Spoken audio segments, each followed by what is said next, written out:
الحمدلله والصلاة والسلام علی رسول الله. دوستان عزیز، السلام علیکم و رحمت الله و برکاته. ما امروز به یکی از چوبفروشی های شهر کابل آمدیم که دیگه چوب هم است و سنگ زغال هم است. چوب بلوط بسیار خوب که است، خروار 8500 است و 8400 هم خروار سنگ زغال است. ما امروز میخواهیم که برای یکی از خانواده های مستمند زغال و چوب خریداری کنیم و او رو ببریم. زمستان کابل طبعا شما میفهمین که بسیار زیاد دشواری های خود داره و خانه که طاقت فرسا است. از این خاطر در این شرایط هموطنان عزیز ما به بسیار مشکل میتونن که نفقه حال اولاد خود پیدا کنن و خرج زمستان یک خرج بسیار زیاد اضافگی است. اگر کسی میخواه که یک هموطنشان زمستان گرم داشته باشه، باران رحمت خدمتشان است، ما انشاءالله ایده برشان میرسانیم. شما انشاءالله بیننده برنامه ما باشید. السلام علیکم.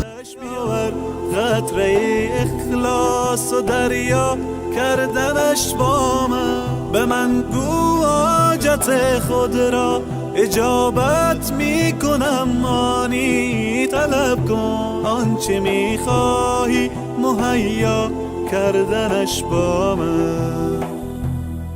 بیا قبل از وقوع مرگ روشن کن حسابت را، بیاور نیک و بد را جمع منها کردنش با من.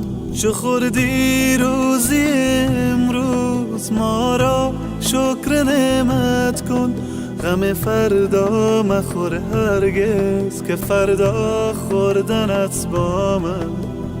الله اکبر الله، الله اکبر الله، الله اکبر الله، الله اکبر الله.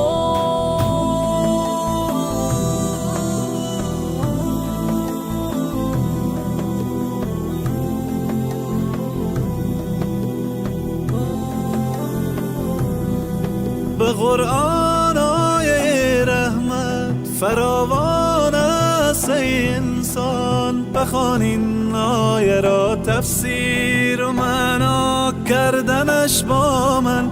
اگر عمری گناه کردی مشو نومی تو از رحمت، تو توبه نامه را بنویس و امضا کردنش با من.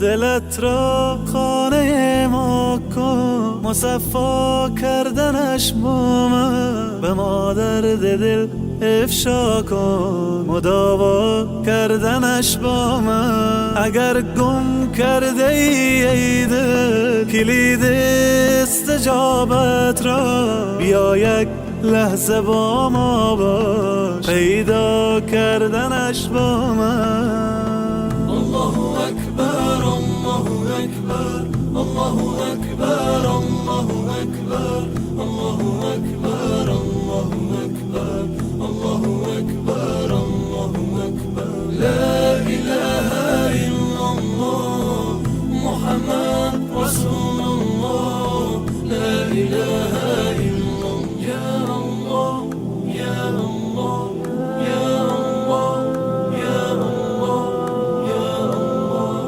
یا الله یا الله یا الله.